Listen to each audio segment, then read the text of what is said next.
Derek Whitmore slammed the divorce papers on the table. "Sign it. I don't have all day."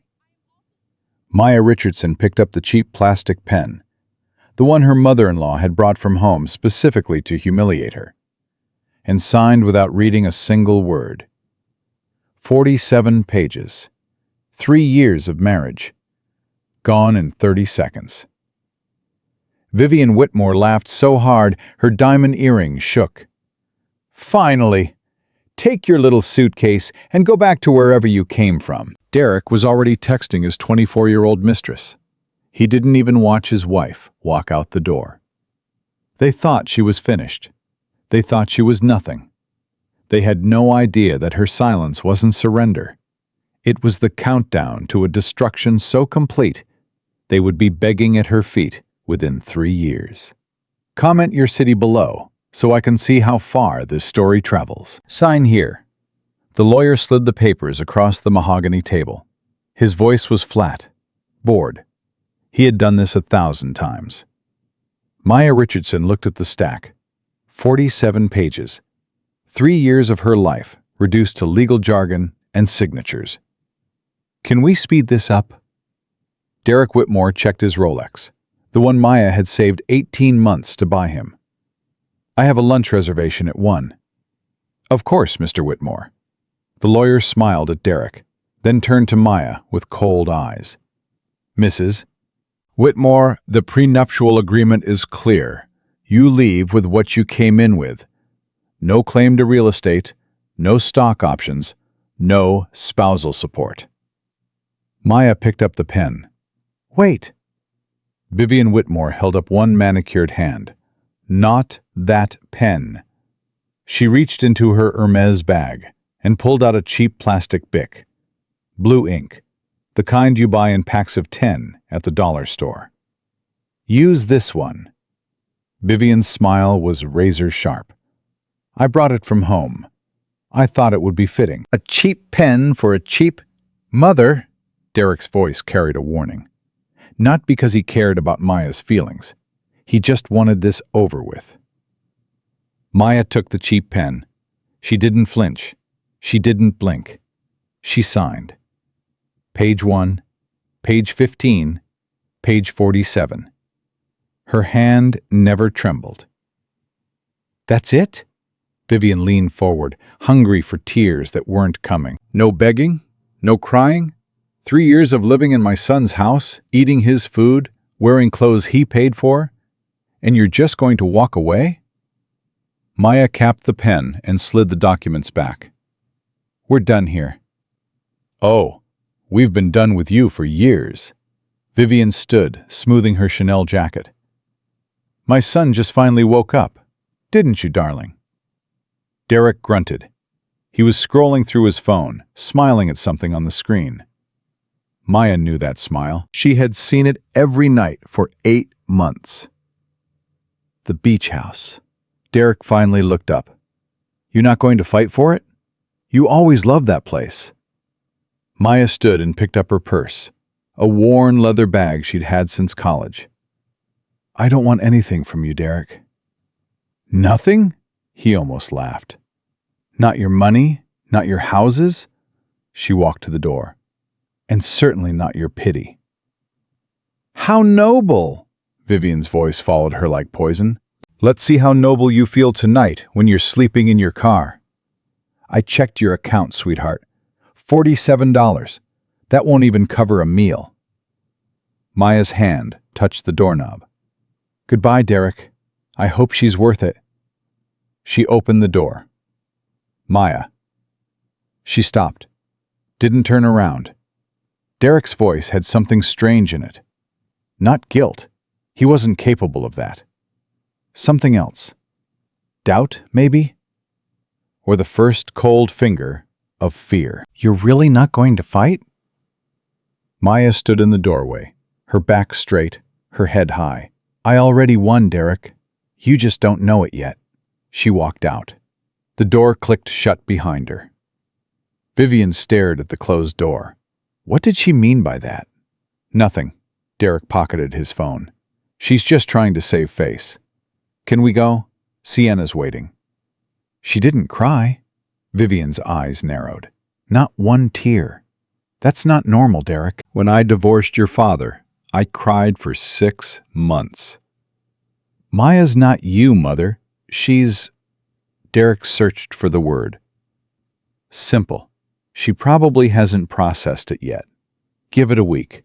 She'll be calling, begging me to take her back. And you'll say no. Obviously. Derek buttoned his jacket, but something nagged at him. Something in the way Maya had signed those papers. No hesitation. No questions. No fight. And that last thing she said? I already won. What the hell did that mean? Derek, Vivian's voice was sharp. Stop thinking about her. She's nobody. She was always nobody. You married down. Everyone knew it. And I don't just mean the money. Derek understood exactly what his mother meant. She had made her feelings clear from the day he brought Maya home. A black woman from the south side of Chicago. A scholarship student at MIT. No family money, no connections, no pedigree. She was brilliant, Derek muttered, surprising himself. She was a novelty. Vivian picked up her bag. Now you can marry someone appropriate. Sienna comes from a good family. Her father owns 3 car dealerships. Derek laughed bitterly. Car dealerships. Very impressive, Mother. Better than nothing, which is what your ex-wife has. Vivian walked toward the door. Now come. We have a celebration lunch to attend. Derek followed his mother out, pushing Maya from his mind. She was his past. Sienna was his future. He had won. Maya made it to the elevator before her body betrayed her. The doors closed. She was alone. Her hands started shaking. She pressed them flat against her thighs. Breathe. Just breathe. One tear escaped. Just one. She wiped it away before it could reach her chin. That's all you get, Derek Whitmore. Her voice was barely a whisper. One tear. No more. The elevator descended. 17 floors. 17 floors to compose herself. 17 floors to become the woman she needed to be. By the time the doors opened to the parking garage, Maya's face was stone. She walked to her Honda Civic, a 2015 model, with a dent in the bumper and 127,000 miles. She unlocked it with the physical key because the remote had died 2 years ago and Derek had refused to replace it. It's a waste of money, he had said. You don't need a fancy car. You barely go anywhere. Maya slid behind the wheel and pulled out her phone. One message, from a contact saved as M. Done? Maya typed back. Signed, sealed, delivered. 3 dots appeared. Then, good. The countdown begins. See you at the cabin. Maya allowed herself one small smile. Derek thought he had thrown her away. He had no idea he had just set her free. 8 months earlier, Maya had come home early from her mother's chemotherapy appointment. Her mother had fallen asleep mid-sentence. The drugs were brutal. And Maya had kissed her forehead and slipped away. The Whitmore mansion was dark when she pulled in. Derek's car sat in the garage. No lights anywhere. Maya entered through the kitchen. She didn't need lights. She knew every corner of this house, every creak in the floor, every shadow. She was halfway up the stairs when she heard it. Laughter. High, giggly, young, coming from the master bedroom. Maya's hand gripped the banister. Turn around. Go back downstairs. Pour a glass of wine. Pretend you didn't hear. That's what a smart wife would do. But Maya had never been good at pretending. She walked to the bedroom door. It was open just a crack. Through the gap, she saw them. Derek, and a blonde woman Maya recognized from the office Christmas party. Sienna, the new executive assistant. They were tangled in the sheets Maya had washed that morning. "God, you're amazing." Derek's voice drifted through the crack. "I can't believe I wasted so many years on her." Why did you even marry her? Sienna's voice was pouty, childish. She was useful, smart. She basically built the company's software. "So, you could have just hired her." Derek laughed. "I did hire her, and then I married her so I wouldn't have to pay her." Sienna giggled. "That's terrible." "That's business, baby." Maya stepped back from the door. Her heart was pounding. But not with pain. Not anymore. With clarity. For 3 years she had wondered if she was crazy, if she was imagining the coldness, the dismissal, the way Derek talked over her at parties, the way Vivian looked at her like she was dirt. Now she knew. She wasn't crazy. She was just married to a man who had never seen her as a person, only as a tool. Maya walked downstairs. She didn't pour wine. She didn't cry. She sat at the kitchen table, opened her laptop, and got to work. The Whitmore logistics server was easy to access.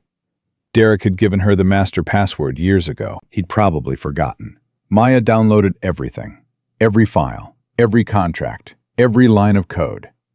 Then she opened the company's intellectual property registrations, the routing algorithm, the AI system that had transformed Whitmore Logistics from a failing company into an industry leader.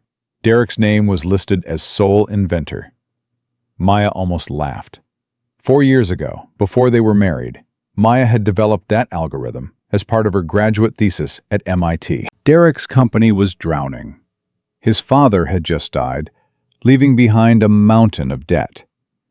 Maya had offered to help. She implemented her system. Within 6 months, Whitmore Logistics went from near bankruptcy to record profits. Derek had been so grateful. "I owe you everything, baby." He had grabbed her face, eyes shining. "Anything you want, name it." "Put my name on the patent, as co-developer." "Done. I'll have the lawyers handle it first thing tomorrow." Tomorrow never came. Maya had trusted him. She had assumed it was an oversight, a mistake. Now, staring at the screen in the dark kitchen, while her husband slept with another woman upstairs, she understood. It wasn't a mistake. Derek had deliberately erased her. He had stolen her work, her genius, her future. And he had never once said thank you.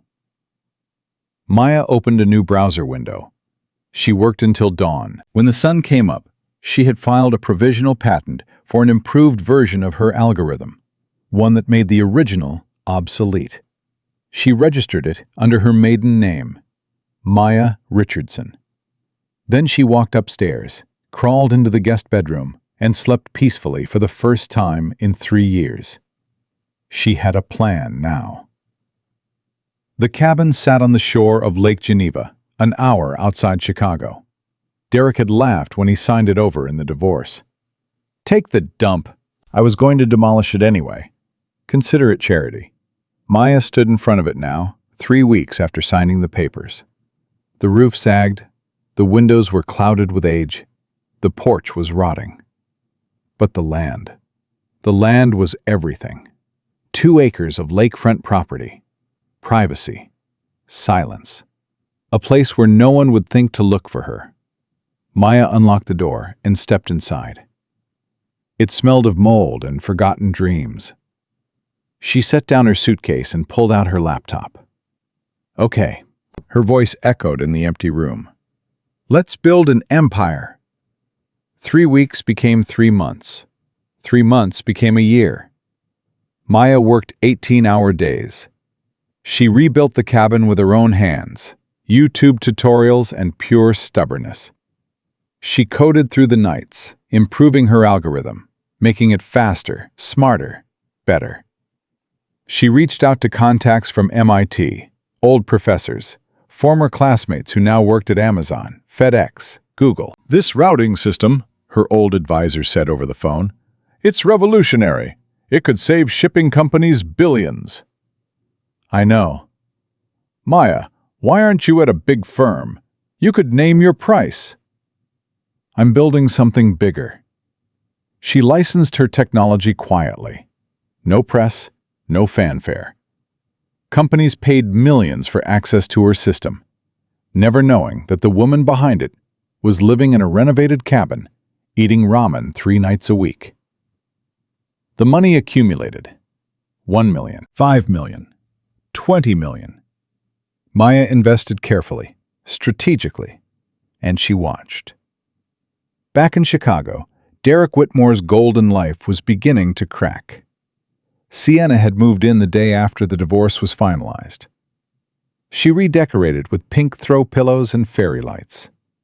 She posted 17 Instagram stories about her amazing new life. She didn't notice the warning signs. The vendors calling about unpaid invoices.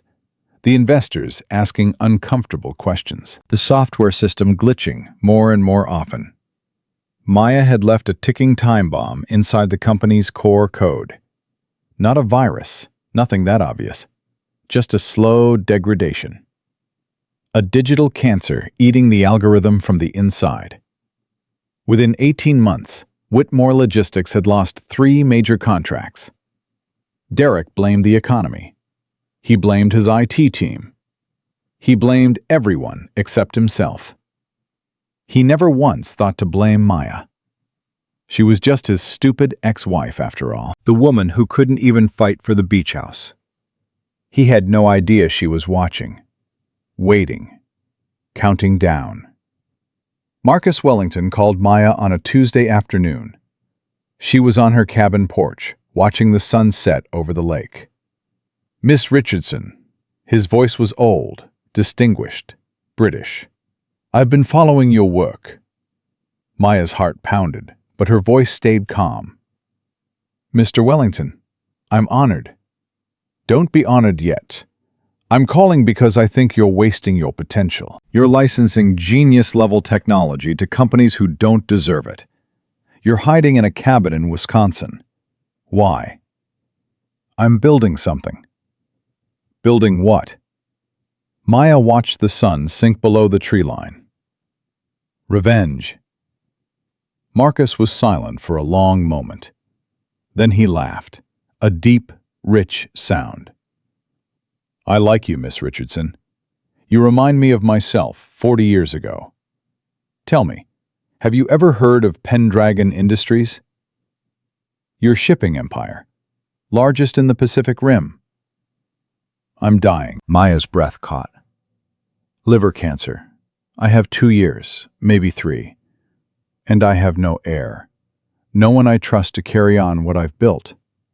He paused. I've been looking for someone. Someone brilliant. Someone hungry. Someone with nothing to lose and everything to prove. Why me? Because I read your MIT thesis, the one your ex-husband stole, and I ran the numbers on your new algorithm. Do you know what I found? Tell me. I found the future of global logistics. I found a mine that could change the world. And I found a woman who's been underestimated her entire life. His voice softened. Come work with me, Maya. Not for me, with me. In 3 years, I'll hand you the keys to an empire. Maya looked out at the lake, at the cabin she had rebuilt with her own hands, at the life she had created from nothing. 3 years, she said. 3 years, and then you can destroy anyone you want. Maya smiled. I'm in. In Chicago, Derek Whitmore was celebrating his engagement to Sienna. The party was lavish. Champagne towers, a string quartet, 300 guests. But the guest list was thinner than it should have been. Some of the old families had declined.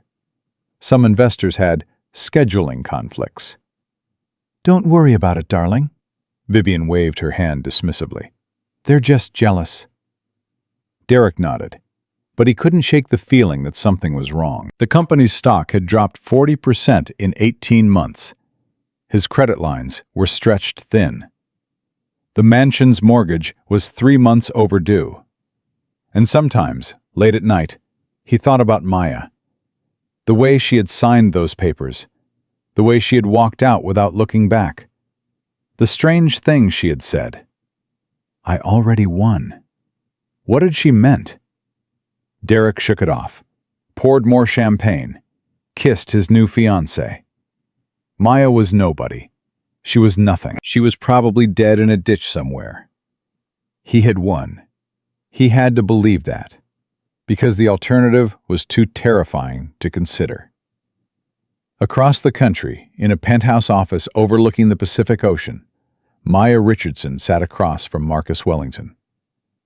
The gala is in 6 months, Marcus said, sliding a folder across his desk. The winter solstice event. Every major player in shipping and logistics will be there. Including Derek Whitmore. Including Derek Whitmore, Marcus smiled. He's been begging for an invitation for 2 years. I always refused. But this year I think we'll let him in. Maya opened the folder. Inside was a photograph of the Chicago Grand Ballroom. Crystal chandeliers, marble floors. A guest list worth billions. This is where it ends, Maya said softly. No, my dear. Marcus leaned back in his chair. This is where it begins. Maya looked up at the old man who had become her mentor, her partner, her weapon. Are you sure you're ready? Marcus asked. Maya thought about the cheap pen, the signed papers, the $47, the cabin, the code, the 3 years of silence. I've been ready, she said, since the moment I walked out that door. Marcus nodded slowly. Then let's give Derek Whitmore the surprise of his life. 6 months before the gala, Derek Whitmore's world started falling apart in ways he couldn't explain. It began with small things, a contract that fell through at the last minute, a vendor who suddenly demanded payment up front, an investor who stopped returning calls. It's the economy, Derek told himself. Everyone's struggling. But deep down, he knew that wasn't true. Derek, his CFO Leonard, stood in the doorway of his office. The man looked like he hadn't slept in days. We need to talk. Not now, Leonard. I'm busy. This can't wait. Leonard stepped inside and closed the door. The Patterson contract. They canceled. Derek's pen stopped moving. What? They canceled. This morning. No explanation. Just a form letter saying they're pursuing other opportunities. That's a $12 million contract. I know. We've worked with Patterson for 15 years. My father worked with Patterson. I know, Derek.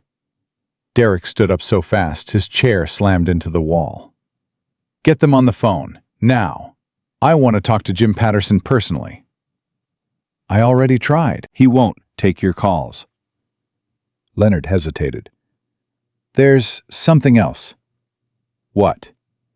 Rumors in the industry. People are saying Whitmore Logistics is unstable, that we're having technical difficulties. Technical difficulties? The software is fine. Leonard shifted uncomfortably. Is it? Because the IT team has flagged 17 system errors this month. The routing algorithm keeps glitching. Shipments are being delayed. We've had 3 major clients file complaints. Derek's jaw tightened. Fix it. We've tried. The engineers say they can't find the source of the problem. It's like the code is degrading from the inside. They've never seen anything like it. Derek stared at his CFO. A cold feeling crept up his spine. The code. Maya's code. Get out, Derek said quietly. Derek, I said get out. Leonard left, closing the door softly behind him. Derek sank into his chair. His hands were shaking. It was impossible. Maya didn't have the technical skills to sabotage the system. She was just what was she? He tried to remember. Had he ever actually asked what she did before they met? Had he ever looked at her MIT thesis? Had he ever paid attention when she talked about her work? No, he hadn't. Because he had never cared. Derek pulled up the company's patent filings on his computer. He scrolled through the documents until he found what he was looking for. The routing algorithm. Patent File 2019.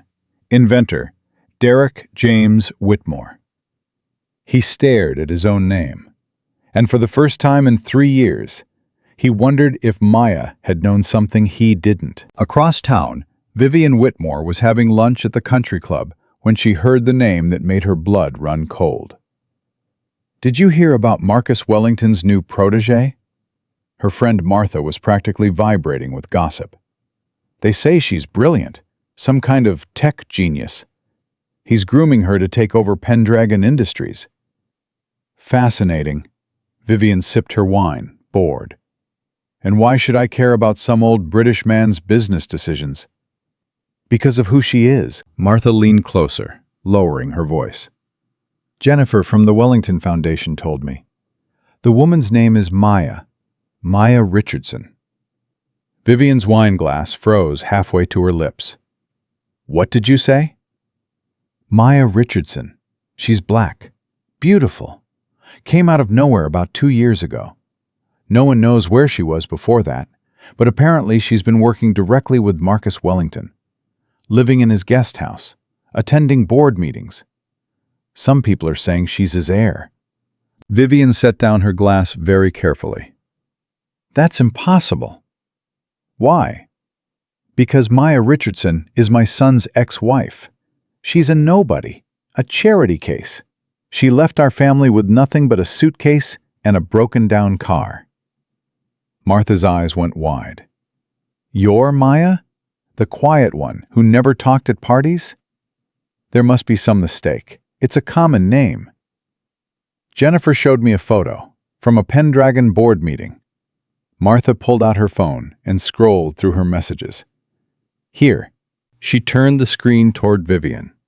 The woman in the photo was standing at the head of a conference table. She wore a tailored black suit. Her hair was sleek, her posture commanding. She was pointing at something on a screen, while a room full of executives listened intently. Vivian's heart stopped. It was Maya. But not the Maya she remembered. Not the quiet, shrinking woman in the beige cardigan. This woman looked like a queen. Like someone who had never been told she wasn't good enough. Like someone who had never signed divorce papers with a cheap plastic pen. "That's not possible," Vivian whispered. "It gets better." Martha took back her phone. "Apparently, she's been buying up companies, quietly, through some shell corporation called Aurelia Holdings. Tech companies, logistics firms, shipping routes. No one knows how much she's worth now, but the estimates are significant." Vivian's throat was dry. "How significant?" Martha smiled, enjoying every moment of delivering the news. "Billionaire territory, darling. With a B." Vivian drove straight to Derek's office. She didn't call ahead. She didn't knock. She burst through the door while Derek was on a conference call and slammed her phone on his desk. "What the hell, Mother?" "Look at it." Derek glanced at the screen. His face went pale. "Is that Maya, your ex-wife? The woman you threw away like garbage? The woman you told me was probably waitressing in a diner?" Vivian's voice was shaking with fury. "She's working for Marcus Wellington. She's his heir, Derek. Do you understand what that means?" Derek couldn't speak. He was staring at the photo, at the woman who used to flinch when his mother raised her voice. "Wellington Industries is 10 times the size of our company. If she's his heir, she's about to become one of the most powerful people in the shipping industry." I don't understand." Derek looked up, lost. "How?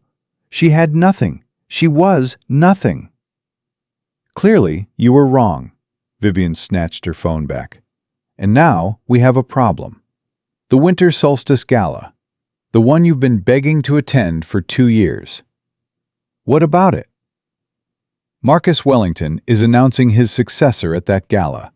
If it's Maya... Vivian didn't finish the sentence. She didn't have to. If Maya controlled Wellington Industries, she would control the shipping lanes that Whitmore Logistics depended on. She would control their contracts, their vendors, their entire business. She would control their lives.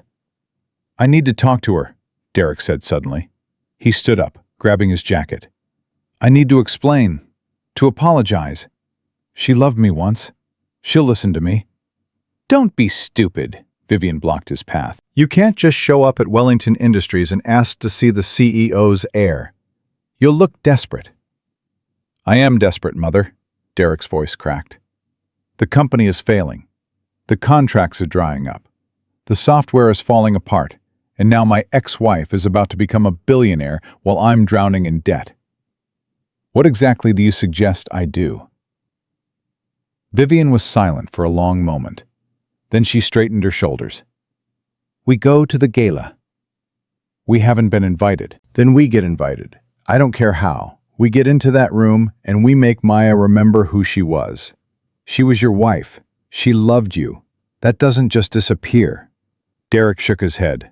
You didn't see her face when she left. She was cold, empty, like I was already dead to her. Then make her remember, charm her, seduce her. I don't care what you have to do. Vivian's eyes were hard. That woman is the only thing standing between us and bankruptcy. Either you get her back on your side, or we lose everything. Derek looked at the photo one more time. Maya. His Maya. The woman who used to make him breakfast at 5 a.m. The woman who used to listen to him complain about his mother for hours. The woman who used to look at him like he was the center of her universe. What had he done to her? And more importantly, what was she about to do to him? 4 months before the gala, Derek finally got his invitation. It arrived on a Tuesday morning, tucked between credit card bills and collection notices. A thick cream envelope with gold-embossed lettering. The Wellington Foundation cordially invites you to the Winter Solstice Gala. Derek's hands trembled as he read it. Sienna! He ran through the house, waving the envelope. Sienna, we got in! We got the invitation! Sienna was in the bathroom, taking selfies. She barely glanced up. That's nice, babe. Nice? This is everything! Marcus Wellington is announcing his successor. If I can get 5 minutes with him, if I can pitch him the AI integration plan, you've been talking about this for months. Sienna applied another layer of lip gloss. Can we go shopping now? I need a dress. Derek wanted to scream. He wanted to shake her and explain what was at stake. But what was the point? Sienna didn't understand business.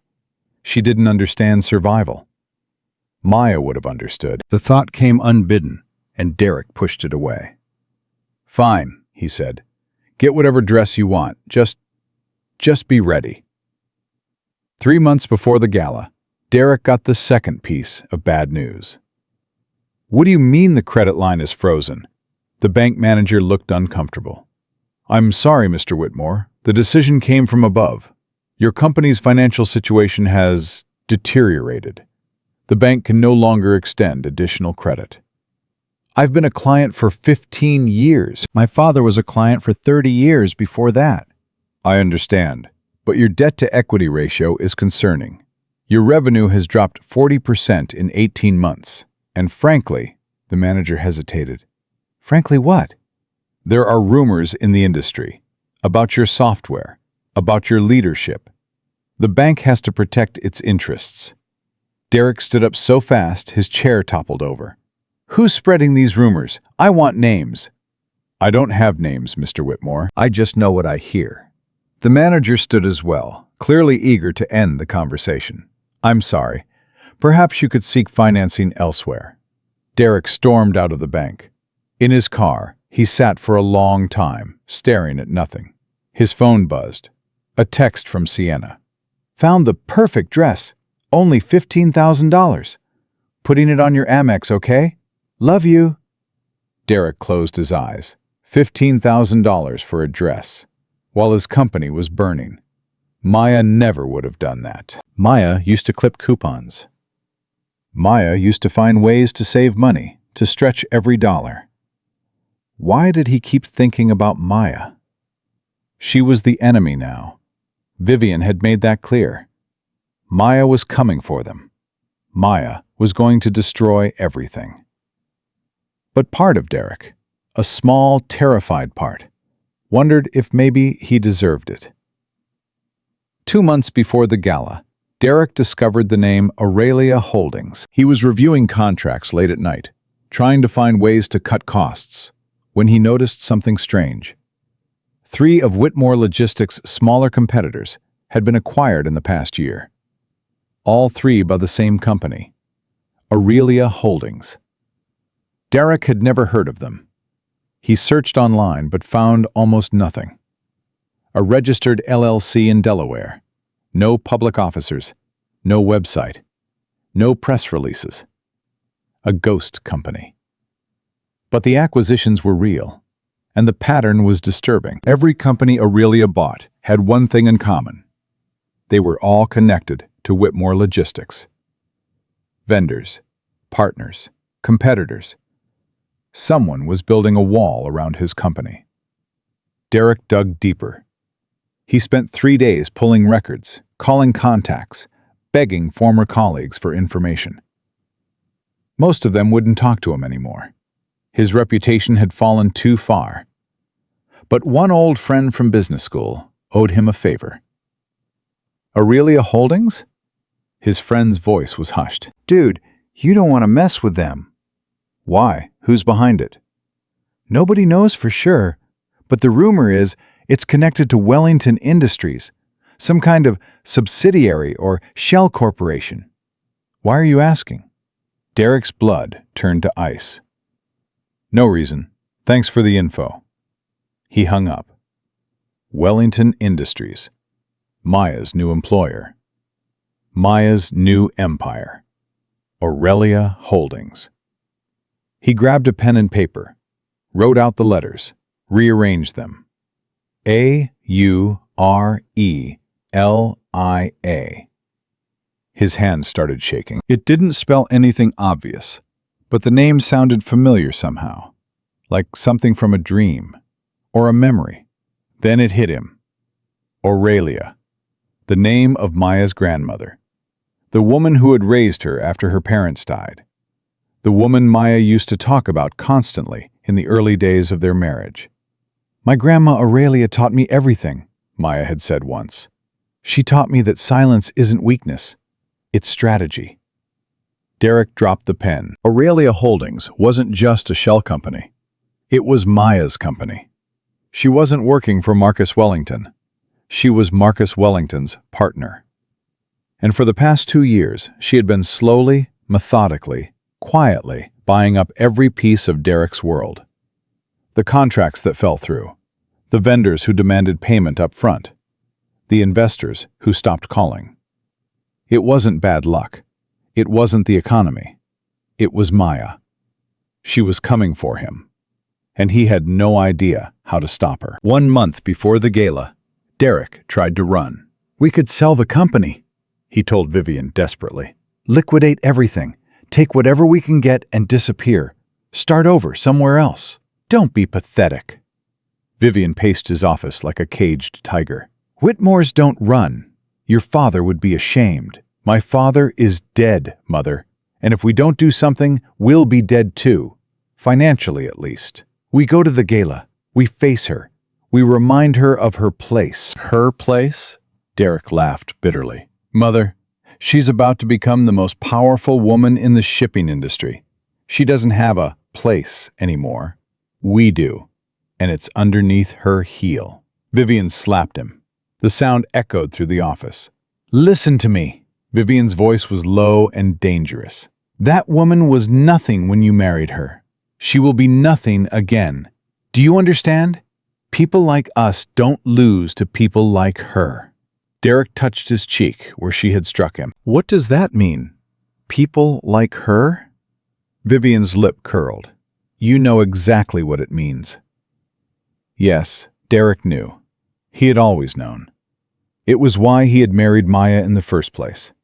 Not because he loved her, though he had, in his way, but because she was different, exotic, a trophy to show off at parties. Look at my brilliant black wife from the wrong side of town. Look how generous I am. Look how open-minded. He had never seen her as an equal. None of them had. And now she was about to prove just how wrong they all were. 2 weeks before the gala, Derek received a package. No return address, just his name, handwritten in elegant script he didn't recognize. Inside was a single photograph.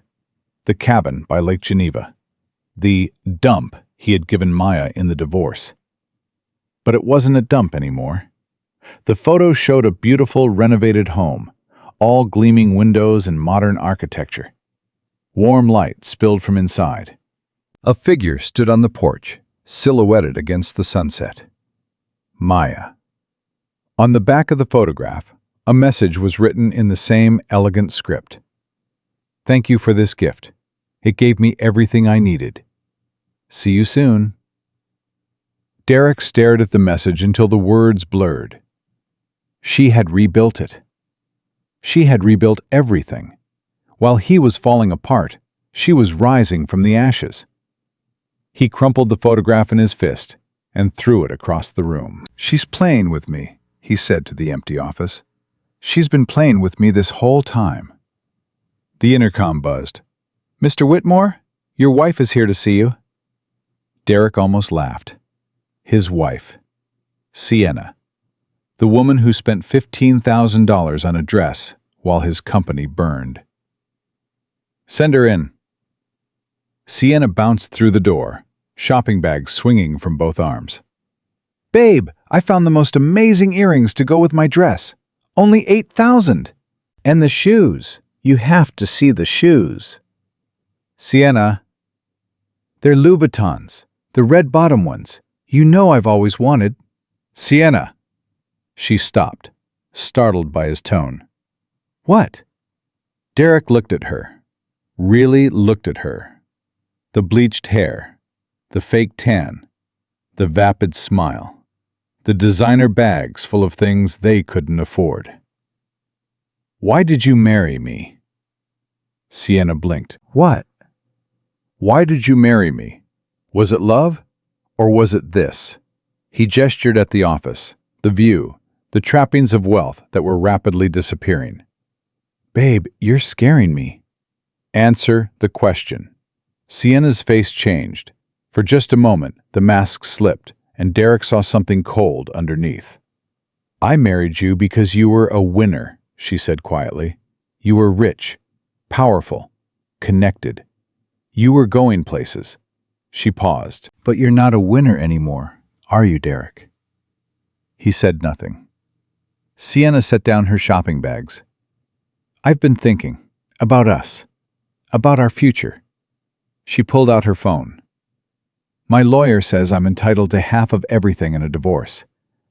Even half of nothing is better than riding a sinking ship all the way down. You're leaving me? I'm protecting myself. Sienna headed for the door. You should try it sometime. Oh, and Derek? That ex-wife of yours? The one your mother keeps calling nothing? She smiled. I heard she's worth more than this entire company now. Funny how things work out. The door closed behind her. Derek sat alone in his office as the sun set over Chicago. He had lost everything. His wife, his company, his reputation, and in 2 weeks he would face the woman he had destroyed. The woman who had rebuilt herself into something magnificent. The woman who was coming for what was hers. Derek poured himself a scotch and stared out at the city lights. What did I do to you, Maya? He whispered. What did I do? But he knew the answer. He had thrown away a diamond because he couldn't recognize its worth. And now that diamond was about to cut him in half. The night of the winter solstice gala arrived with a bitter Chicago wind that cut through Derek Whitmore's rented tuxedo like a blade. Rented. He had rented his tuxedo because his credit cards were maxed out, and his tailor had refused to extend him any more credit. The humiliation burned in his chest as he stepped out of the Uber. Not even a town car anymore, just an Uber, in front of the grand ballroom. Vivian was already waiting on the sidewalk, wrapped in a vintage fur that smelled faintly of mothballs and desperation. "You're late," she hissed. "Traffic." "You took an Uber." "The Porsche was repossessed last week. Would you rather I walked?" Vivian's face tightened, but she said nothing. They both knew how far they had fallen. The only question now was whether they could climb back up, or whether Maya Richardson would push them all the way down. "Remember the plan," Vivian said as they approached the entrance. "You find Maya, you apologize, you charm her, you remind her of what you had. And if that doesn't work, then you beg." Vivian's voice was cold. "Whitmores don't beg, but if it's between begging and bankruptcy, you get on your knees and you grovel." Derek said nothing. He adjusted his rented bow tie and walked through the golden doors. The ballroom hit him like a wall of wealth. Crystal chandeliers the size of small cars. Women dripping in diamonds. Men whose watches cost more than Derek's house. The house the bank was about to take. He didn't belong here anymore. He could feel it. The way people's eyes slid past him, the way conversations paused when he approached and resumed when he moved on. The way the old money could smell the failure on him like cheap cologne. "Champagne?" A waiter appeared with a silver tray. Derek grabbed a glass and downed it in one gulp. Then he grabbed another. "Easy," Vivian muttered. "You need to be sharp tonight." "I need to be drunk tonight. Sharp can wait." He scanned the room, looking for Maya, looking for the woman who had signed divorce papers with a cheap plastic pen and walked away with nothing. He didn't see her. What he saw was Thomas Wright, the CEO of Omnicorp, the man who controlled half the shipping contracts on the East Coast. Thomas was laughing with a group of investors, holding court like a king. "I'm going in," Derek said. "Derek, wait!" But he was already moving. He pushed through the crowd, fixed his smile, and extended his hand. "Thomas, great to see you." Thomas Wright turned slowly. His eyes traveled from Derek's face to his extended hand to his rented shoes. He didn't shake. "Whitmore." Thomas's voice was flat. "I heard you were having some trouble. Rumors. You know how this industry loves gossip. I also heard your software has been glitching, that your last 3 shipments were held at the port for unpaid fees, that your wife left you." Thomas smiled, but there was no warmth in it. "Those aren't rumors, Derek. Those are facts." Derek's hand dropped to his side. "A temporary setback. Whitmore Logistics is poised for a strong Q1. We're actually expanding our—" "Save it." Thomas turned his back. "I don't do business with sinking ships. Excuse me." He walked away, leaving Derek standing alone in a sea of people who used to return his calls. The champagne soured in Derek's stomach. "That went well." Vivian appeared at his elbow, her voice dripping with sarcasm. "Shut up, Mother. You need to find Maya, now, before word spreads that Thomas Wright just publicly humiliated you." "I don't see her." "She's here. I can feel it." Vivian's eyes scanned the room like a predator's. Marcus Wellington doesn't throw a party like this without showing off his prized possession. As if on cue, the lights dimmed. The string quartet fell silent. A single spotlight hit the top of the grand staircase. "Ladies and gentlemen," a voice boomed through the speakers. "Please welcome your host for this evening, Mr. Marcus Wellington." The crowd burst into applause as Marcus appeared. He was old, frail, leaning on a cane with a silver wolf's head, but his eyes were sharp, intelligent, missing nothing. "Thank you all for coming," Marcus said, his British accent commanding immediate respect. "Tonight is a night of transition. For 40 years, Wellington Industries has led the global shipping market. But the world is changing. Technology is evolving.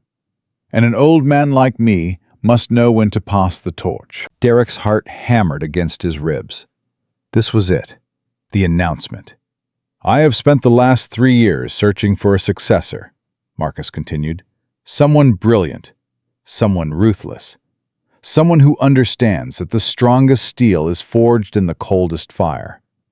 Derek edged closer to the staircase, trying to get a better view. "Many of you have heard rumors about my heir. Many of you have doubted. Many of you have dismissed her because of where she came from, what she looked like, or what she didn't have." Her. Derek's throat went dry. "Tonight, those doubts die." Marcus's voice dropped to something almost intimate. "Tonight, you will meet the future of this industry. The new Queen of the Pacific. The woman who will carry Wellington Industries into the next century." He turned and extended his hand toward the darkness behind him. "Ladies and gentlemen, please welcome Ms. Maya Richardson." She stepped into the light, and Derek Whitmore's world ended. It was Maya, but not the Maya he remembered. The woman at the top of the stairs was a stranger wearing his ex-wife's face.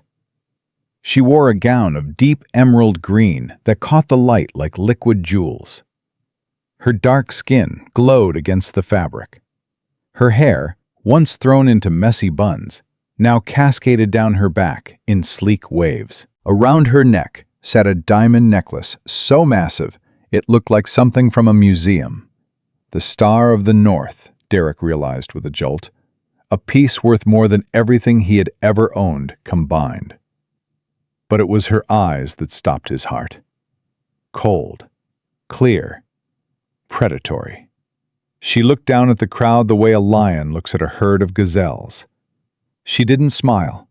She didn't wave. She simply stood there, letting them look, letting them remember every time they had dismissed her, ignored her, underestimated her. Then she began to descend. Every step was deliberate. The crowd parted for her at the bottom of the stairs like the Red Sea parting for Moses. Men who had ignored Derek all night were bowing their heads to her. Women were whispering behind their champagne glasses, their eyes wide with jealousy and fear. Marcus offered Maya his arm. She took it gracefully, and he patted her hand like a proud father. "The floor is yours, my dear," Marcus said. Maya took the microphone. Her eyes swept across the room, and for one fraction of a second, so brief Derek almost missed it, her gaze landed on him. She didn't react. She looked at him the way one might look at a stain on the carpet, something to be cleaned up later. Then she looked away, and Derek felt something inside him crack. "Thank you, Marcus," Maya said. Her voice was different now, deeper, richer. The tremor was gone, replaced by an authority that commanded instant silence. "And thank you all for being here tonight." She paused, letting the silence stretch. 3 years ago, I sat in a lawyer's office not far from here and signed away my life. I was told I had no value. I was told I was a liability. I was told I would be on the street within a week. Derek's face burned. People were glancing at him. They knew. Everyone knew. I learned something important that day. Maya's voice carried through the silent room. Your value isn't determined by the people who discard you. It's determined by what you build from the wreckage. She handed the microphone back to Marcus and stepped forward to greet her admirers. Within seconds, she was surrounded by a circle of the most powerful people in the industry, all desperate to curry favor with the new queen. "Go," Vivian hissed in Derek's ear. "Now," before she disappears into some VIP room. Derek's legs felt like they were filled with concrete, but he forced himself to move. He pushed through the crowd, ignoring the glares, the whispers, the barely concealed sneers. He broke through the circle around Maya, just as she was laughing at something Thomas Wright had said. Thomas Wright, the same man who had humiliated Derek 5 minutes ago, was now hanging on Maya's every word like a puppy. "Maya!"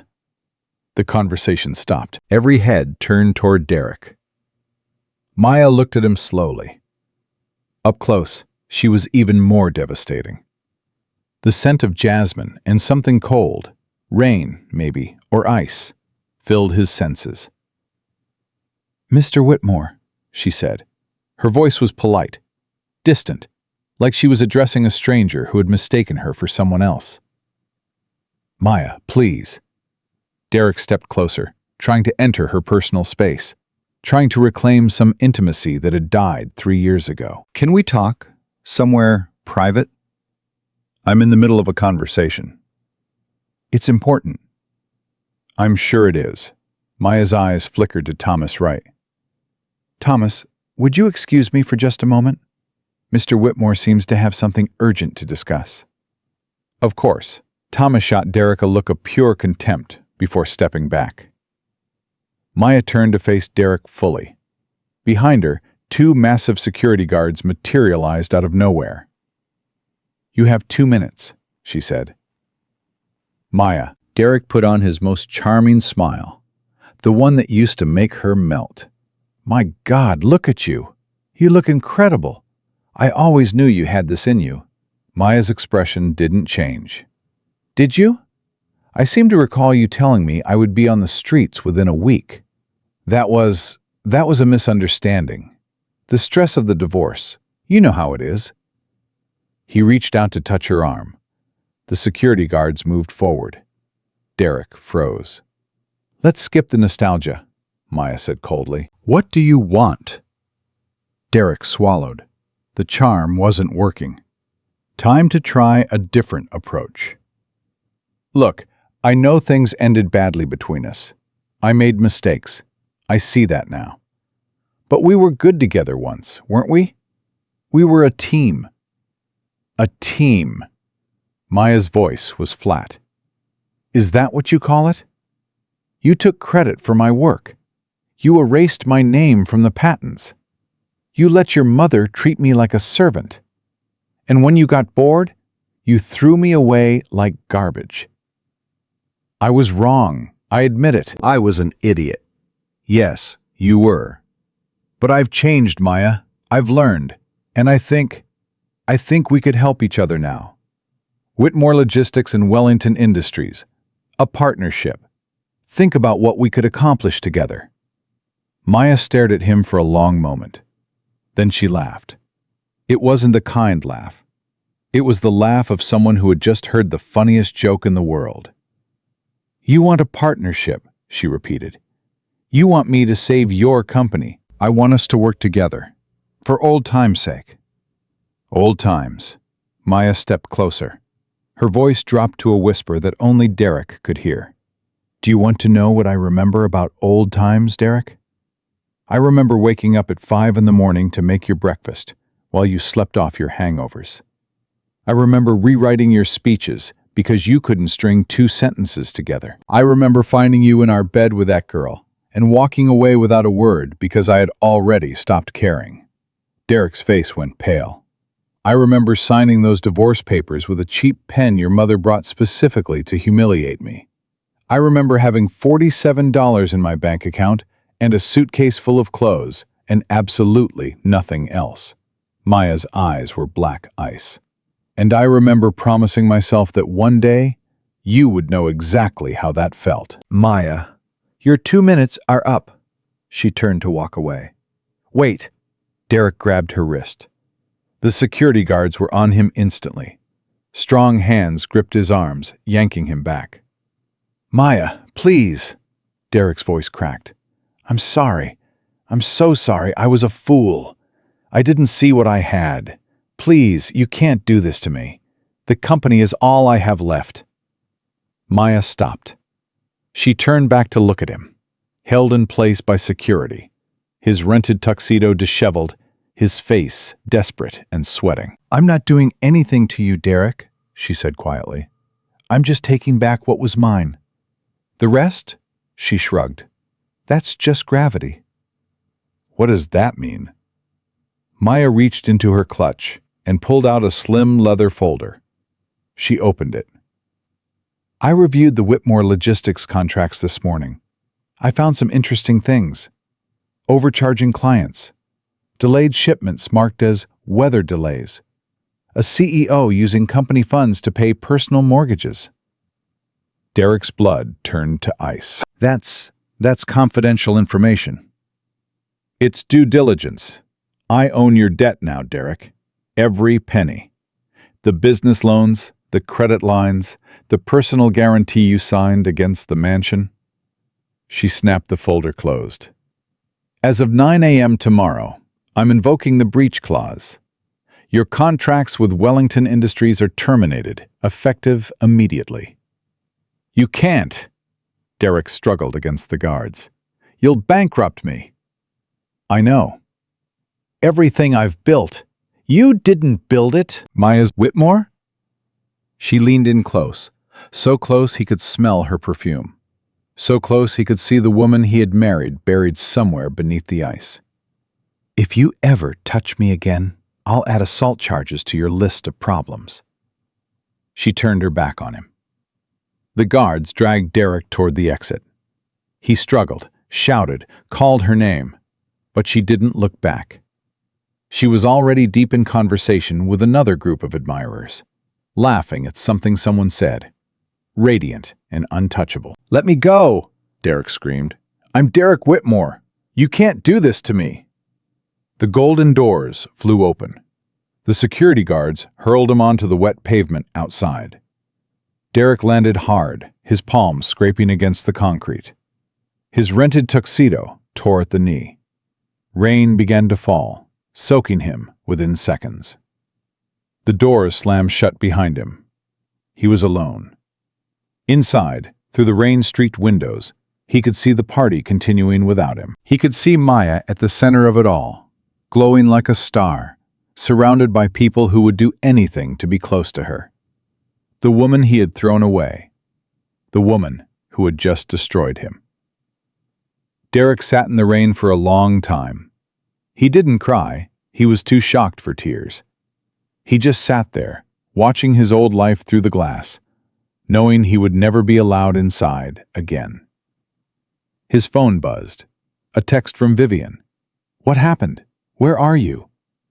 Derek didn't respond. Another text, this one from a number he didn't recognize. "Check your email." Derek opened his inbox with trembling fingers. One new message. From Aurelia Holdings. "Dear Mr. Whitmore, as per our conversation this evening, please be advised that all outstanding debts held by Aurelia Holdings against Whitmore Logistics and Derek James Whitmore personally will be called in full at 9 a.m. tomorrow morning. Total amount due, $47 million. Sincerely, Legal Department, Aurelia Holdings." $47 million. Derek didn't have 47,000. He dropped his phone into a puddle and watched the screen go dark. Somewhere inside the ballroom, music swelled. Through the window, Derek could see couples beginning to dance. He could see Maya, magnificent in her green gown, being led onto the dance floor by Marcus Wellington. She was smiling. For the first time in 3 years, she was truly smiling. Derek pulled himself to his feet. His knee was bleeding. His tuxedo was ruined. His life was over. He started walking. He didn't know where he was going. He just knew he couldn't stay here, watching her celebrate while he drowned. The rain fell harder, and somewhere in the back of his mind, a small voice whispered the truth he had been running from all night. This wasn't revenge. This was justice, and he had brought every bit of it on himself. Derek woke up on the leather couch in his home office, with a hangover that felt like someone had driven a railroad spike through his skull. For 3 beautiful seconds, he didn't remember. Then the memories crashed down on him. The green dress, the security guards, the wet pavement, the email with $47 million in debt. He scrambled upright, knocking over an empty bottle of scotch. His phone was dead, drowned in the puddle outside the gala. He grabbed his laptop and opened his email with trembling fingers. 73 new messages. The first was from his CFO, Leonard. Derek, the stock is in free fall. Wellington Industries released a press statement at 6 a.m. confirming the contract termination. Vendors are pulling out. The board is calling an emergency meeting. Where are you? The second was from First National Bank. Dear Mr. Whitmore, your credit facility has been frozen pending liquidity review. Please contact us immediately. The third was from his lawyer. Derek, we need to talk. Sienna's attorney is demanding immediate asset disclosure. She's filing for divorce this morning. Call me. Derek closed the laptop. He walked to the window and looked out at the Chicago skyline. The city looked the same as it always did. Cold, gray, indifferent. It didn't care that his world was ending. Derek. He turned. Vivian was standing in the doorway of his office. She looked like she hadn't slept. Her makeup was smeared, her hair undone. For the first time in his life, his mother looked old. The board meeting is in 2 hours, she said. You need to shower, change, put on something expensive. Everything expensive was repossessed, Mother. Then wear something that looks expensive. Vivian's voice cracked. We can still fix this. We can still... Fix what? Derek laughed bitterly. Maya owns my debt. She owns my contracts. She probably owns this house by now. What exactly do you suggest we fix? You could have charmed her. You could have reminded her of what you had together. Instead, you grabbed her arm and got yourself thrown out like a common drunk. She was never going to forgive me. Derek turned back to the window. I saw it in her eyes. She's been planning this for 3 years. Every move, every acquisition, every contract she bought. It was all leading to last night. Then we fight. We hire lawyers. We find something on her, some mistake, some vulnerability. There is no vulnerability, Mother. Derek's voice was quiet. Don't you understand? She's smarter than me. She always was. I just never bothered to notice. Vivian stared at her son. For a long moment, neither of them spoke. What are you going to do? She finally asked. Derek picked up his phone, the old backup he kept in his desk drawer, and turned it on. I'm going to the office. I'm going to face the board. And then, he paused. I don't know, but I'm done running. He walked past his mother without another word. The drive to Whitmore Logistics headquarters felt like a funeral procession. Derek took a taxi because he had no car left. The driver tried to make small talk, but Derek just stared out the window, watching the city blur past. 3 years ago, he had driven this same route in a Porsche, top down, wind in his hair, Maya in the passenger seat laughing at something he said. They had been happy then. Or at least, he had been happy. He wasn't sure anymore if Maya had ever been happy, or if she had just been waiting. The taxi pulled up to the Whitmore Logistics building. Derek's name was still on the sign out front, but it felt like a lie now, a ghost of something that used to be real. He paid the driver and walked through the front doors. The lobby was chaos. Employees were walking out with boxes. Security guards were arguing with vendors. Someone was crying in the corner. A television mounted on the wall was playing the morning news, and Derek caught a glimpse of his own face, an old photo from a magazine cover, next to the words, Whitmore Logistics in crisis. Mr. Whitmore, a security guard approached him, looking uncomfortable. The board is waiting for you in the conference room. And there's someone else there too. Who? The guard hesitated. A lawyer, from Aurelia Holdings. Derek's stomach dropped, but he kept his face neutral. "Thank you."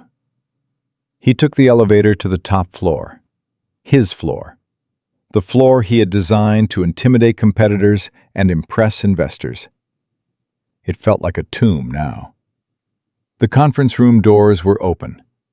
Inside, the board of directors sat around the long table. 12 men and women who had once hung on Derek's every word. Now they wouldn't meet his eyes. At the head of the table, his seat, sat a stranger. He was in his 50s, wearing a gray suit that probably cost more than Derek's first car. Rimless spectacles perched on his nose. A leather briefcase sat open in front of him. "Mr. Whitmore," the man stood and extended his hand. "I'm Gerald Prescott. I represent the majority debt holder of Whitmore Logistics." Derek didn't shake. "You're Maya's lawyer. I represent Aurelia Holdings. My client's identity is a matter of public record." Prescott smiled thinly. "Please, sit down. We have much to discuss." Derek remained standing. "What is there to discuss? You own my debt. You're calling it in. I can't pay. End of story." "Not quite." Prescott opened his briefcase and pulled out a thick folder. "You see, Mr. Whitmore, my client isn't interested in simply collecting debt. She's interested in justice." "Justice," Derek laughed. "Is that what she's calling it?" "Miss Richardson has a proposal." Prescott slid the folder across the table. "She's willing to forgive a portion of the debt, say $30 million, in exchange for a few simple conditions." Derek's eyes narrowed. "What conditions?" "First, a full public confession. You will admit, on camera, that you stole Ms. Richardson's intellectual property, that she developed the routing algorithm that made this company profitable, that you deliberately erased her name from the patents." "Absolutely not." "Second, you will sign over the remaining Whitmore Logistics assets to Aurelia Holdings. The building, the equipment, the brand name, everything." "You're asking me to destroy my family's legacy."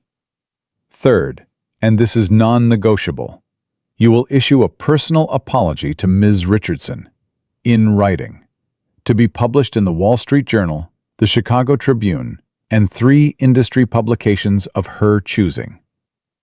Derek stared at the lawyer. "She wants to humiliate me."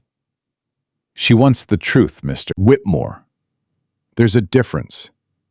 "And if I refuse?" Prescott closed his briefcase. "Then we proceed with the full debt collection, $47 million, due by 5 p.m. today. When you fail to pay, and you will fail, we seize everything. The company, the mansion, your personal accounts, everything down to your golf clubs and your grandmother's silverware." "That's not possible. There are legal protections." "Which have been waived." Prescott pulled out another document. "The personal guarantee you signed when you took out the last round of emergency financing. Clause 14, Section B. In the event of default, all assets become immediately collectible without court proceedings." Derek grabbed the document. His eyes scanned the page until he found the clause. His own signature sat at the bottom, dated 6 months ago. He had signed it without reading it, just like Maya had signed the divorce papers. "You have until 5 p.m., Mr. Whitmore." Prescott stood and buttoned his jacket. "I suggest you think carefully about your options." He walked out of the conference room, leaving Derek alone with a board that couldn't look at him and a future that had just gone up in flames. The silence stretched for an eternity. Finally, one of the board members, Richard Chen, a man Derek had known for 20 years, cleared his throat. "Derek, we need to discuss your position as CEO." "My position?" Derek almost laughed. "Let me guess. You want me to resign?" "We think it would be best. For the company. For the shareholders. For everyone." "There won't be a company by tomorrow, Richard. Don't you understand? Maya Richardson owns everything.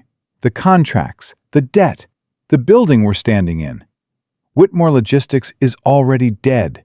We're just waiting for the funeral. Then we'll find a buyer. Omnicorp has expressed interest in acquiring our shipping routes. Omnicorp won't touch us. I tried. Thomas Wright called me radioactive. Derek looked around the table at the faces of people who had once called him a visionary.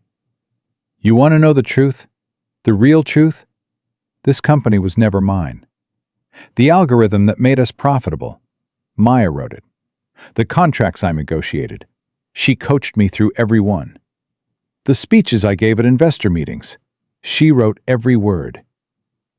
The board members exchanged uncomfortable glances. I was a fraud. Derek's voice was hollow. I married a brilliant woman and stole her work because I was too proud to admit I needed her. And now she's taking back what I stole. That's not revenge. That's accounting. He turned and walked toward the door. Derek! Richard's voice stopped him. Where are you going? Derek didn't turn around. To find out how much of my soul I can sell for $30 million. He left the building through the back entrance to avoid the reporters gathering at the front. But he wasn't fast enough. Mr. Whitmore! Mr. Whitmore! A woman with a microphone and a cameraman appeared out of nowhere, blocking his path. Sarah Jennings, Channel 5 News. Mr. Whitmore, can you confirm that Whitmore Logistics is facing bankruptcy? No comment. Is it true that your ex-wife, Maya Richardson, now controls your company's debt? Derek kept walking, but Sarah kept pace. Mr. Whitmore, Maya Richardson released a statement this morning. She claims you stole her intellectual property and built your entire company on her work. Do you have a response? Derek stopped. He turned to face the camera. Sarah's eyes lit up. She knew she was about to get something good. My response, Derek's voice was steady. My response is that Maya Richardson is a brilliant woman. She always was. And I was too stupid and too arrogant to see it.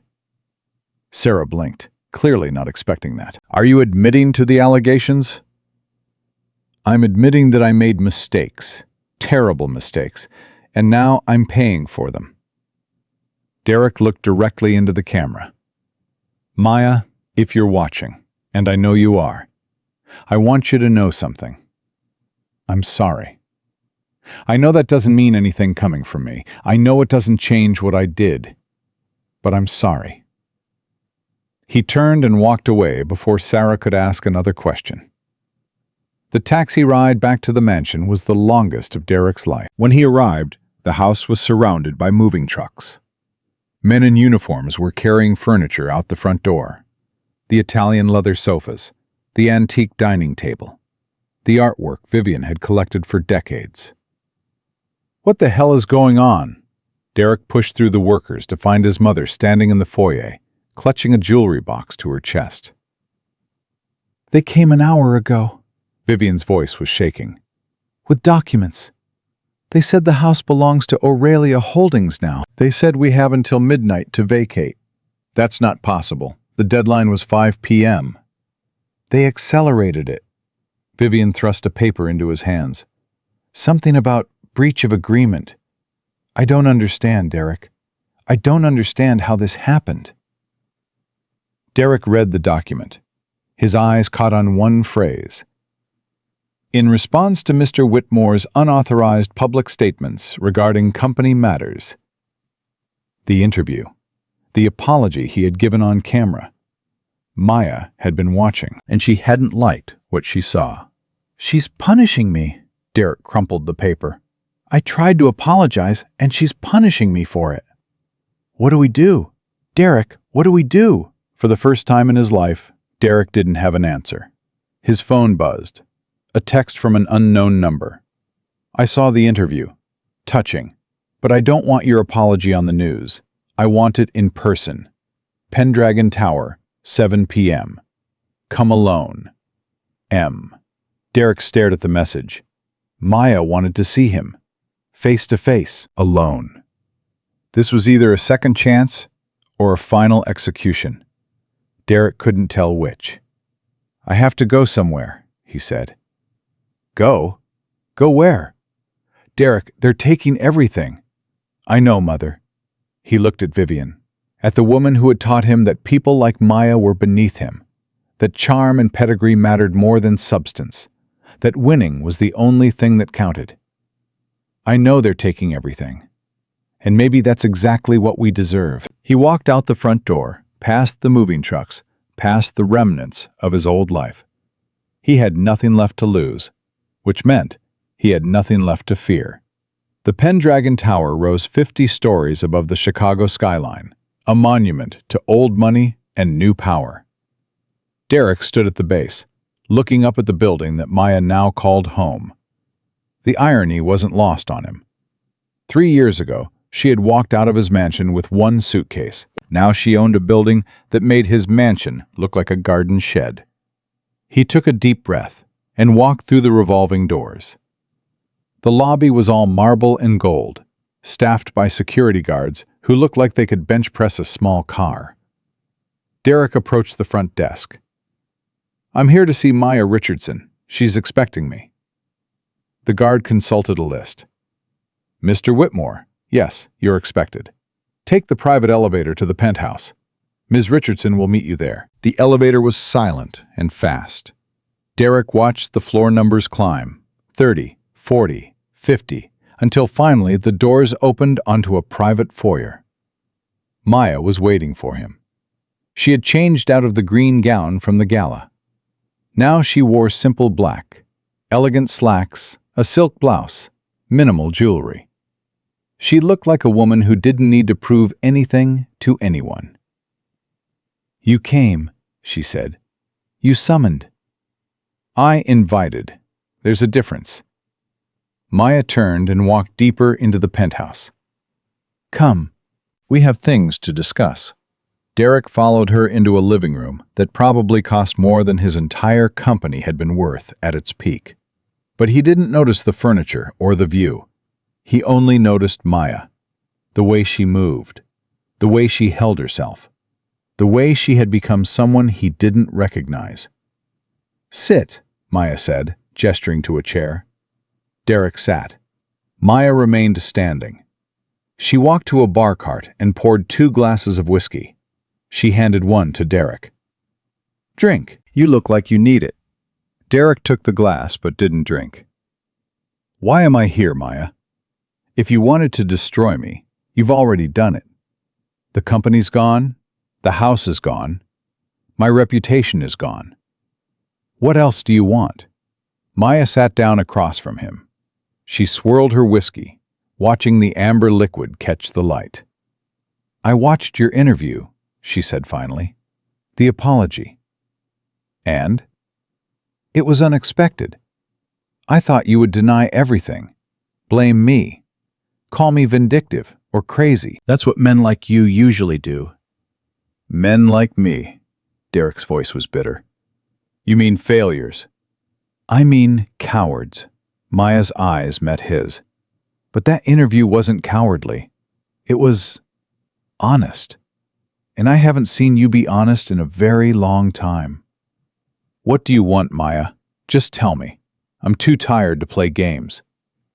Maya set down her glass. She leaned forward, her elbows on her knees. "I want you to understand something, Derek. Something important." Her voice was quiet, intense. "I didn't do this for revenge. I know that's what everyone thinks. Poor little Maya, the scorned woman, burning down her ex-husband's empire out of spite." "Then why?"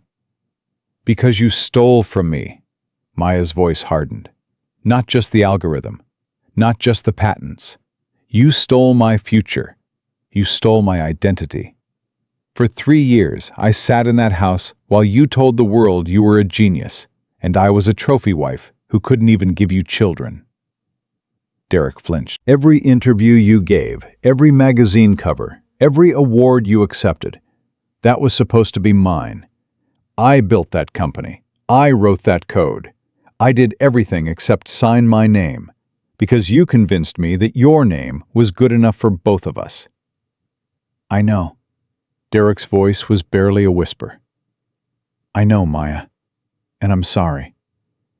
I know that doesn't fix anything, but I'm sorry." Sorry isn't enough. Maya stood and walked to the window. The city stretched out below them, glittering and indifferent. Sorry doesn't give me back the 3 years I spent being invisible. Sorry doesn't erase the look on your mother's face every time she reminded me that I didn't belong. Then what do you want? Maya was silent for a long moment. When she spoke again, her voice had changed, softer, sadder. I want you to know that I loved you once, really loved you. I used to believe you were the man I was going to spend my life with. I used to think we were partners. We were, in the beginning. No, Derek, we weren't. Maya turned to face him. In the beginning, you saw something shiny and you wanted to own it. That's not partnership. That's collection. And when I stopped being shiny, when I stopped being grateful, you threw me away. Derek had no response, because she was right. Maya walked back to her chair and sat down. She picked up her whiskey and took a long sip. I'm not going to forgive you, she said. I want to be clear about that. What you did can't be forgiven. But I'm not going to destroy you either. That was never the plan. Then what was the plan? Maya smiled, a small, sad smile. The plan was to make sure you understood, to make sure, for once in your life, you saw me. The real me. Not the quiet wife in the beige cardigan, not the scholarship girl from the South Side, not the token black woman at your country club dinners. She leaned forward. I wanted you to see Maya Richardson, the woman who built an empire while you were busy losing one. Derek set down his glass. His hands were shaking. I see you, he said. I see you, Maya. I should have seen you a long time ago. Yes, you should have. They sat in silence. Outside, the sun was setting, painting the sky in shades of orange and gold. Finally, Maya spoke again. I have a gift for you. She reached into her pocket and pulled out a key. A single brass key, old and worn. What's this? The cabin. Maya pressed the key into his palm. The one you gave me in the divorce. The one you called a dump. Derek stared at the key. I don't understand. I rebuilt it. I lived there for 2 years while I was building Aurelia Holdings. It's beautiful now. Peaceful. The kind of place where a person can think about who they want to be. You're giving it to me? I'm giving you a place to start over. The house is in your name now. The mortgage is paid off. It's the only piece of property your creditors can't touch. Derek's eyes burned. He blinked rapidly, refusing to let the tears fall. Why? His voice cracked. After everything I did to you, why would you give me anything? Maya stood. She walked to the window one more time, her back to him. Because hating you takes energy, and you're not worth the investment anymore. She paused. And because, once upon a time, you were the man I loved. And some small part of me hopes that man is still in there somewhere, buried under all the arrogance and the fear. Derek stood. He walked toward her, but stopped a few feet away. I don't deserve this. No, you don't. Maya turned to face him. But I'm not doing it for you. I'm doing it for me. So that when I look back on this moment, I can know that I won not just the battle, but the war. And the war isn't about money or power. It's about who I choose to be. She extended her hand, not for a handshake, but palm up, offering. Goodbye, Derek. I hope you find whatever it is you're looking for. Derek looked at her hand, then at her face, then at the key still clutched in his fist. He didn't shake her hand. He didn't take her offering of closure. Instead, he did something he had never done before. He bowed his head. Thank you, Maya, for everything. For the algorithm, for the company, for the 3 years you gave me. And for this. He walked to the elevator. He pressed the button. The doors opened. Derek! He turned. Maya was still standing by the window, silhouetted against the dying light. "Don't waste it," she said. "The second chance. Don't waste it like you wasted the first one." The elevator doors closed between them. Derek rode down 50 floors in silence, clutching the key to a cabin by a lake. The only thing he had left in the world. And for the first time in years, he felt something besides fear. He felt hope. The cabin looked exactly like the photograph Maya had sent him months ago. Derek stood at the end of the gravel driveway, clutching the brass key in his fist. The building that had once been a rotting shack was now a masterpiece of rustic elegance. Gleaming cedar walls, floor-to-ceiling windows, a wraparound porch that faced the lake. Maya had built this, with her own hands, while he was busy destroying everything she had given him. He walked to the front door and slid the key into the lock. It turned smoothly. The door swung open. The inside smelled of lavender and cedar. Maya's scent. It hit Derek like a punch to the chest. He stepped inside and closed the door behind him. The silence was overwhelming. No traffic, no sirens, no phones ringing with bad news. Just the wind in the trees and the gentle lapping of water against the shore. Derek walked through the rooms slowly. The kitchen was stocked with food. The bedroom had fresh linens on the bed. Everything was perfect, prepared, waiting for him. On the kitchen counter, he found a leather journal. He opened it. Maya's handwriting filled the pages. Dates, notes, a record of every renovation she had done. October 12th. Replaced the roof myself. YouTube tutorial and pure stubbornness. Saved $4,000. November 5th. First sunrise from the new windows. Worth every penny. Worth every tear. December 24th. First Christmas alone. Made hot chocolate. Watched the snow fall. For the first time in 3 years, I feel like myself again. Derek sank into a chair and read, page after page, month after month, the story of a woman rebuilding her life while he was busy tearing his apart. March 15th. Marcus Wellington called today. He wants to meet. He said he read my MIT thesis. He said I remind him of himself 40 years ago. I don't know what to think. April 2nd. First meeting with Marcus. He offered me everything. A partnership, resources, a future. All I have to do is be patient. All I have to do is wait. June 20th. Derek's company lost the Patterson contract today. I know because I made it happen. I thought I would feel triumphant. I just feel tired. September 3rd. The algorithm is degrading faster now. The engineers can't figure out why. They never will. You can't fix code when you don't understand who wrote it. December 1st. 1 year until the gala. 1 year until I take back everything. I should be excited.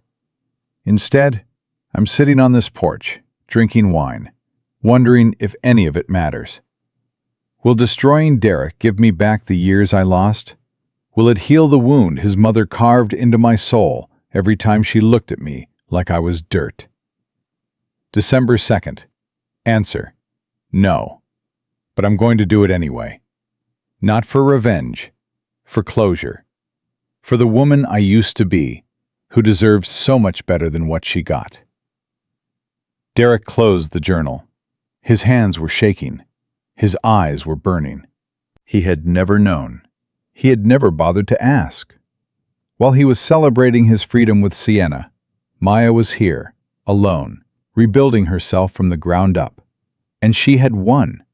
Not because she was ruthless, not because she was vindictive, because she was stronger than he had ever imagined. The first week at the cabin was the hardest. Derek didn't know how to be alone. He had spent his entire life surrounded by people.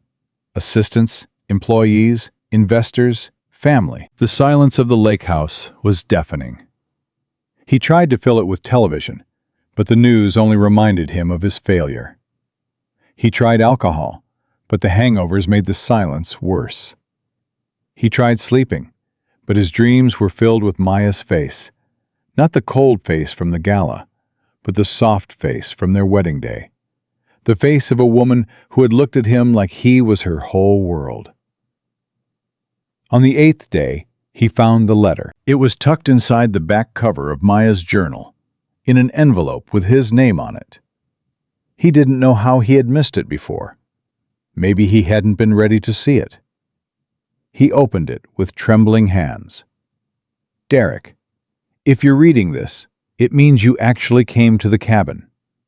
I wasn't sure you would.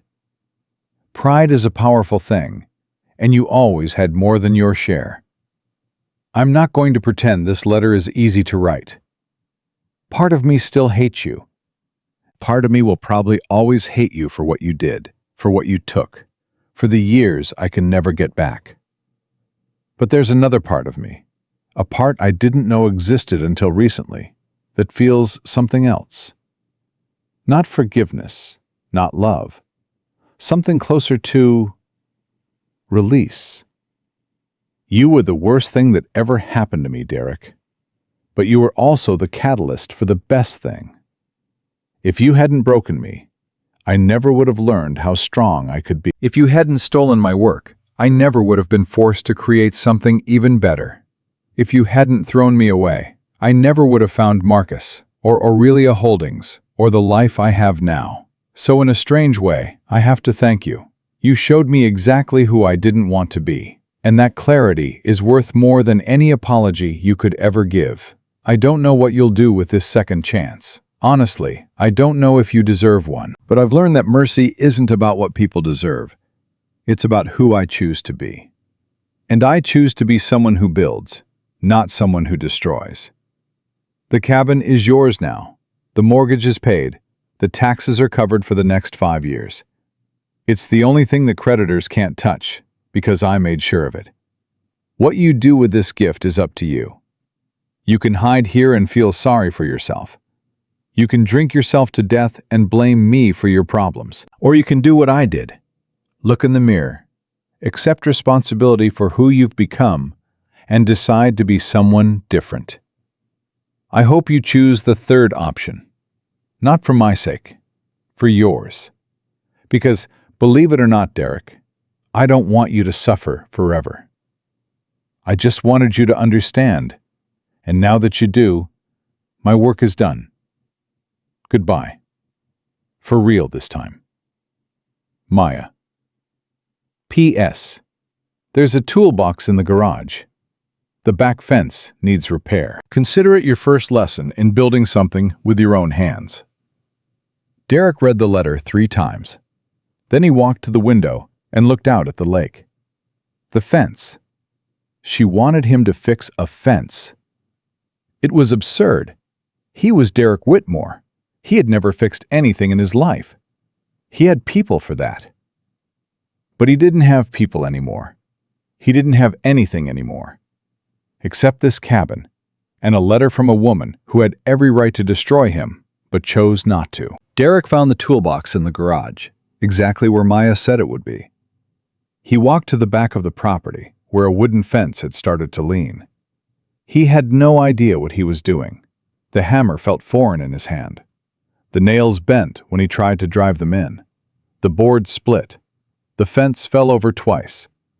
But he kept going, hour after hour, until his hands were blistered and his back was screaming, and the fence was standing, crooked, ugly, but standing. Derek stepped back and looked at his work. It was terrible. Maya would have done it better in half the time. But it was his. He had built it, with his own hands. For the first time in months, Derek smiled. The months passed slowly at first, then faster. Derek fixed the fence. Then he fixed the porch railing. Then he learned to cook. Simple things at first, then more complex recipes from a cookbook he found in the kitchen. He stopped drinking. Not because he wanted to, but because the hangovers interfered with his work. And for the first time in his life, Derek Whitmore had work that mattered. He chopped wood for the fireplace. He repainted the shutters. He built a small dock that extended into the lake, even though it took him 6 weeks and 3 YouTube tutorials to figure out how. He was terrible at all of it. But he got better, day by day, week by week. And somewhere along the way, something inside him started to change. He thought about Maya constantly, not with longing or regret.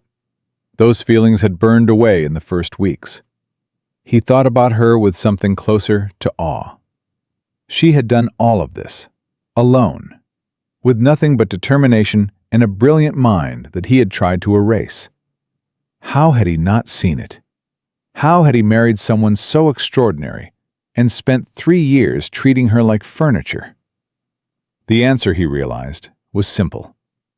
He hadn't seen her because he hadn't wanted to. Seeing her meant admitting that she was smarter than him, that she was stronger than him, that she was better than him in every way that mattered.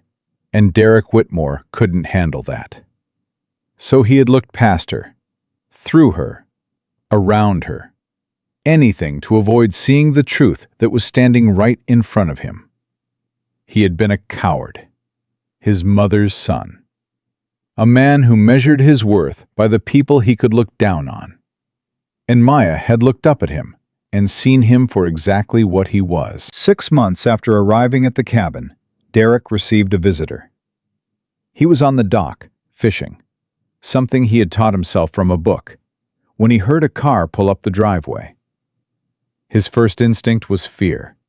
Creditors, lawyers, someone coming to take away the last thing he had. But when he walked around the cabin, he found a single black town car. A driver stood by the open rear door, and stepping out of the car was Marcus Wellington. Derek froze. The old man looked frailer than he had at the gala, leaning more heavily on his cane. But his eyes were still sharp, still intelligent, still seeing everything.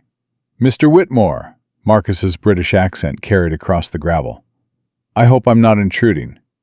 "Mr. Wellington," Derek wiped his hands on his jeans. This is unexpected." "I imagine it is." Marcus walked slowly toward him, his cane tapping against the stones. "May we speak? I promise not to take much of your time." Derek nodded and led him to the porch.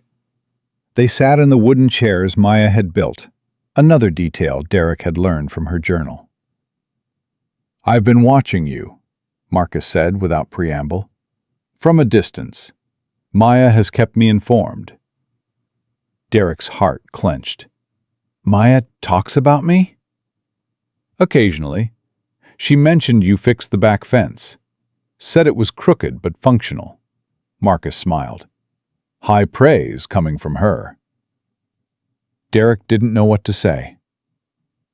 "I came here for a reason, Mr. Whitmore. Not to gloat, not to lecture. I came to tell you something about Maya that she would never tell you herself."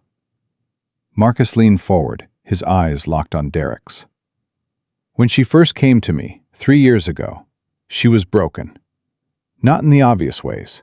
She hid that well. But I could see it. The way she flinched when men raised their voices. The way she apologized for taking up space. The way she couldn't accept a compliment without deflecting it." Derek's throat tightened. "Your mother did that to her. You did that to her. 3 years of being told she was nothing, and she had started to believe it." "I know." Derek's voice was hoarse. "I know what I did."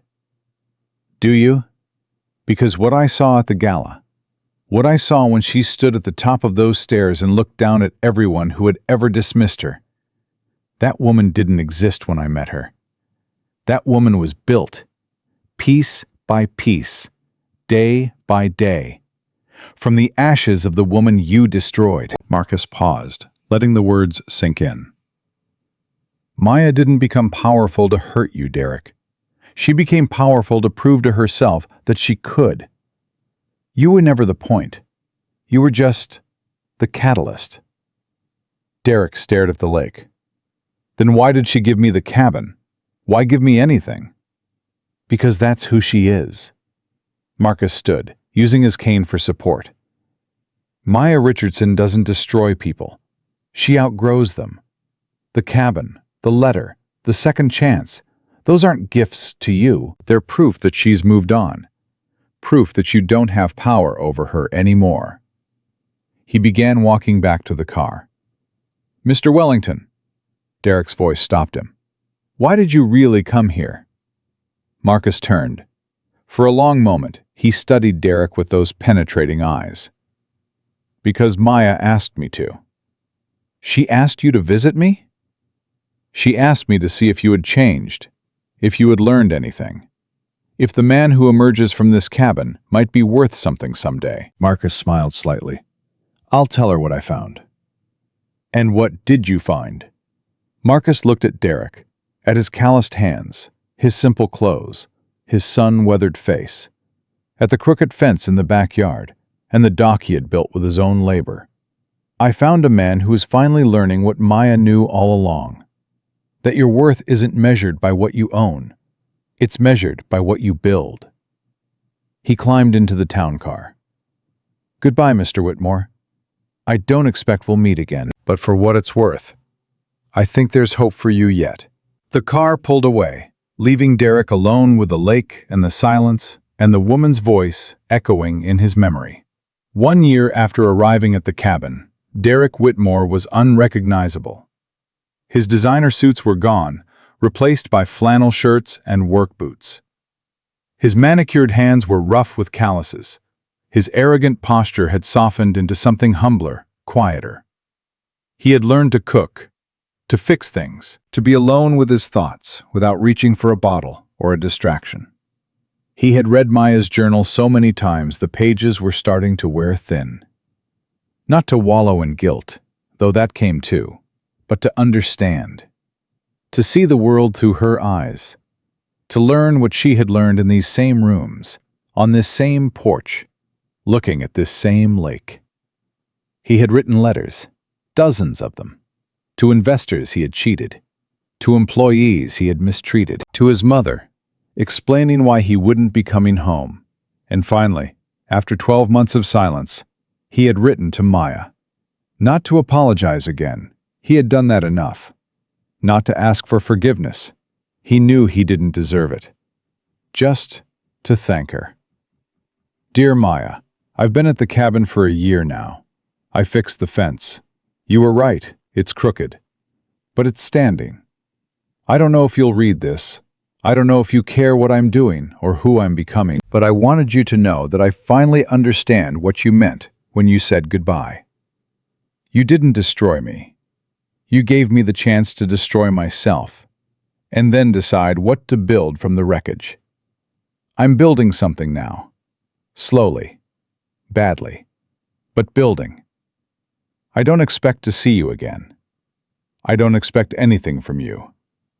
You've given me more than I ever deserved. But if you ever wonder whether any of it mattered, whether the cabin, the letter, the second chance made a difference, I want you to know that it did. You changed me, Maya. Not when you took everything away, but when you gave something back. Thank you for everything. Derek. He mailed the letter without expecting a response. 3 weeks later, a reply arrived. He recognized Maya's handwriting on the envelope. His hands shook as he opened it. Inside was a single photograph. Maya, standing on the deck of a massive yacht, the Pacific Ocean stretching behind her. She was smiling. Not the cold smile from the gala, but a real smile, warm and unguarded. She looked happy, free, like a woman who had finally found peace. On the back of the photograph, she had written 2 words. Me too. Derek pinned the photograph to the wall above his desk. He looked at it every morning when he woke up. Every evening when the sun set over the lake. He didn't love her anymore. That had faded, replaced by something deeper, something like gratitude mixed with respect. But he understood her now, finally, completely.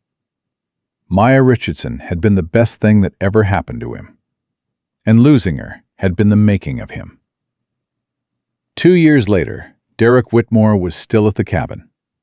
He had built a small business, consulting of all things, teaching young entrepreneurs the mistakes to avoid, the ethics to maintain, the importance of recognizing genius when it walks through your door. He wasn't rich anymore. He would never be rich again, but he was content. For the first time in his life, actually content. His mother had stopped speaking to him after he refused to help her sue Maya. She was living with relatives now, still bitter, still convinced that the world had treated her unfairly. Sienna had remarried. A hedge fund manager, Derek heard. He wished her well. They had never been right for each other. And Maya was everywhere. He saw her in magazines, on television, at industry conferences, accepting awards for innovations that changed the way the world moved goods and people. She was on the cover of Forbes, named one of the most powerful women in business. She had become everything she was always meant to be.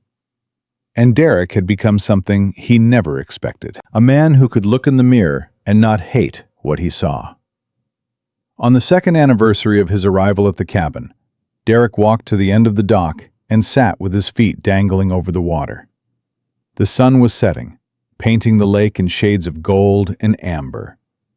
He thought about Maya, about the cheap pen, about the divorce papers she had signed without reading, about the silence that everyone had mistaken for weakness. She had known, even then.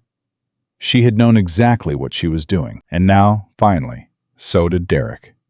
He pulled out his phone and looked at the photograph he had saved, the one Maya had sent, with "Me too" written on the back. "Thank you," he said quietly to the empty air, "for everything you gave me, and everything you took away." The wind carried his words across the water. Somewhere, far away, in a penthouse overlooking the Pacific, Maya Richardson was probably looking at the same sunset, building the same future, living the life she had always deserved. And Derek Whitmore sat on the dock of the cabin she had given him, finally understanding the lesson she had been trying to teach him all along. Your worth isn't determined by what you take. It's determined by what you build. And the strongest foundations are laid not with arrogance or power, but with humility, patience, and the courage to start over. Maya had built an empire from nothing. Derek had built a life from the wreckage. And in the end, they had both won. Because victory was never about destroying each other. It was about becoming the people they were always meant to be. The sun dipped below the horizon. The stars began to emerge. Derek Whitmore closed his eyes and breathed. And for the first time in his entire life, he was exactly where he belonged.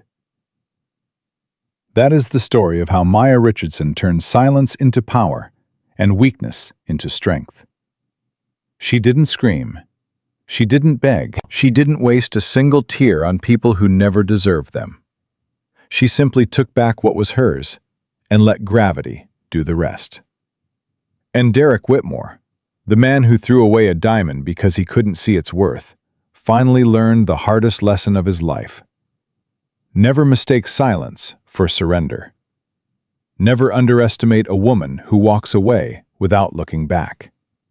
Because the ones who leave quietly are the ones who have already won.